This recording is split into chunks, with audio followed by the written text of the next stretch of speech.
Bonjour Najat Vallaud-Belkacem, merci d'être notre invitée. Vous êtes la porte-parole de François Hollande. On est à 17 jours du premier tour de l'élection présidentielle. C'est toujours François Hollande qui fait la course en tête. Il y a eu un resserrement, mais on voit une certaine stabilisation. Et aujourd'hui, donc, Nicolas Sarkozy qui a annoncé son programme à 17 jours du premier tour. Votre réaction comme ça sur cette annonce au cours d'une conférence de presse? D'abord, c'est intéressant de voir qu'il aura fallu attendre le 17e jour avant le premier tour du scrutin pour avoir de la part du président sortant, en plus de quelqu'un qui a eu le temps de préparer, d'anticiper, de connaître les perspectives à venir, pour avoir de sa part donc un projet écrit.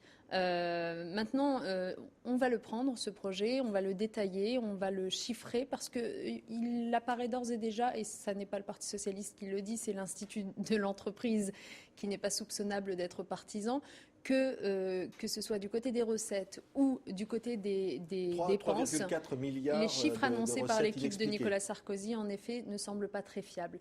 3,5 milliards, dit l'Institut de l'entreprise. Terra Nova dit beaucoup plus, pour citer une autre fondation. S'agissant des impôts, l'Institut de l'entreprise toujours estime qu'il faudra les comptabiliser à quelques 47 milliards d'euros et pas les 40 milliards annoncés par l'équipe de Nicolas Sarkozy. Donc vous voyez que les effets d'annonce, c'est une chose. Je crois que la réalité, c'est souvent autre chose et que le travail qu'il va falloir faire désormais, si on veut que les Français soient suffisamment éclairés pour voter en toute connaissance de cause, c'est aussi de voir derrière les annonces de Nicolas Sarkozy quel est le programme caché qui se prépare. Parce qu'il y a un programme caché. Un plan d'austérité Des plans d'austérité, bien sûr, qui sont déjà annoncés d'ailleurs à l'Europe. C'est ça qui est intéressant, c'est que ce qu'on ne dit pas en France, on le dit à l'Europe.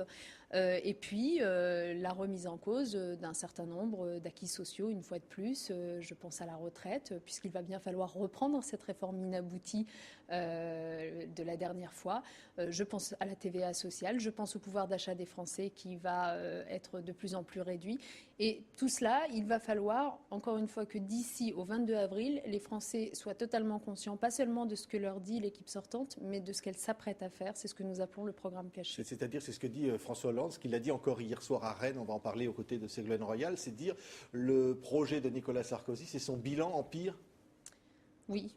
Comme souvent, François Hollande a le sens de la formule, mais il n'y a pas de raison fondamentalement à ce que le président sortant ait changé ni de personnalité, ni de façon d'exercer le pouvoir, ni d'idéologie en quelque sorte. Donc on sait ce dont il est capable, ce qu'il estime être une bonne politique. C'est la politique qu'il a menée ces dernières années, qui a conduit la France dans le mur, qui a entraîné la suppression de quelques 400 000 emplois industriels et qui a instauré tant d'injustices, en particulier fiscales, dans le pays, entraînant quasiment un Français sur 7 à vivre sous le seuil de pauvreté. C'est ça la politique de Nicolas Sarkozy. Eh bien, ce sera la même chose à l'avenir si les Français décident de continuer avec lui. Un mot, Ségolène Royal, à côté donc de son ancien compagnon, donc de François Hollande hier soir à Rennes. Vous aviez été la porte-parole de Ségolène Royal lors de la dernière campagne présidentielle. C'était vraiment sincère, c'était vrai cette rencontre hier soir? C'était un moment important. C'était un moment important.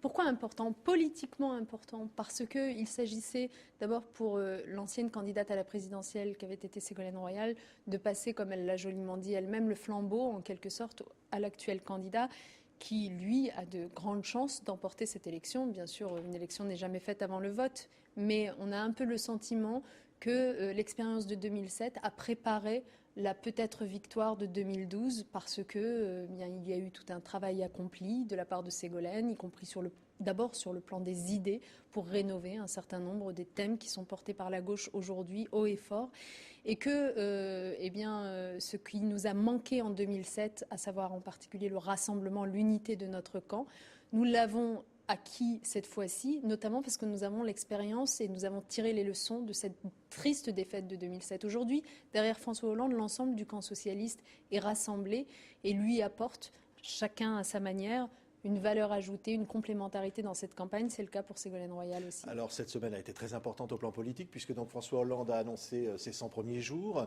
Les critiques à l'UMP sont très vives. Alain Juppé dit ça nous mènerait dans le précipice. Un aller simple vers la Grèce selon Nathalie Kosciusko-Morizet, porte-parole de Sarkozy, ou François Copé qui dit le projet Hollande c'est un pays à la grecque qui nous est promis. C'est une catastrophe, disent-ils. Non, mais on a bien compris quelle était la stratégie, la tactique du camp Sarkozy, en la matière, c'est la politique de la peur. C'est moi ou la terre brûlée, oh là là, mais moi ou le chaos, plus exactement. Faites-nous confiance à nous qui sommes les sortants, car tous les autres ne pourront que faire mal les choses. Sauf que la vérité, c'est que faire mal les choses, c'est précisément ce qui a été fait ces dernières années. Qui a creusé la dette de 600 milliards d'euros? C'est quand même le premier président de la République, de la Ve République française, Nicolas Sarkozy, à avoir creusé autant la dette et les déficits. Donc, qui a laissé comme ça, sans réagir quasiment, 1 million de nouveaux chômeurs se former dans ce pays? Qui a à force de suppression de postes dans la fonction publique et en particulier dans l'éducation nationale et la police, laisser la formation se dégrader et l'insécurité prospérer sur le territoire. Une situation de crise. Donc, la situation de crise explique un certain nombre de choses. La crise économique, vous voulez dire? Oui. Mais la crise économique, reprenez les conclusions de la Cour des comptes. Vous savez, la Cour des comptes en France, c'est un peu l'agence de notation légitime. Donc c'est quand même bien d'aller voir ce qu'elle dit. Et la Cour des comptes elle-même dit que la crise économique qui a éclaté en 2008 n'est responsable que pour partie de l'état de nos finances publiques, du déficit et de l'endettement, que au moins pour un tiers de cet état de nos finances, eh bien, ce sont les décisions politiques, fiscales, économiques, sociales qui ont été adoptées par Nicolas Sarkozy qui en sont responsables. Si François Hollande est élu, est-ce qu'il faudra, comme le dit la droite, 50 milliards d'impôts supplémentaires pour appliquer le programme de François Hollande?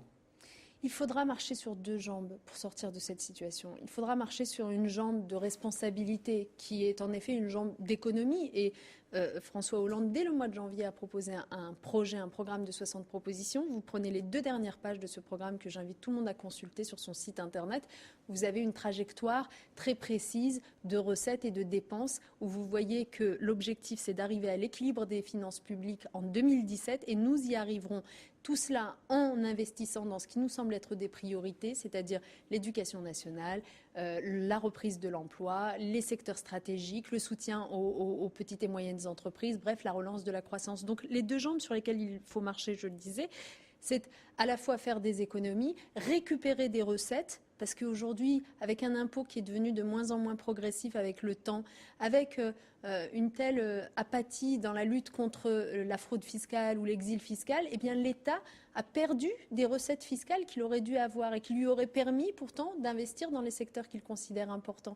Eh bien, grâce à la réforme fiscale que François Hollande va entreprendre, nous allons récupérer ces recettes, faire des économies et avec ces moyens nouveaux, nous pourrons investir, oui.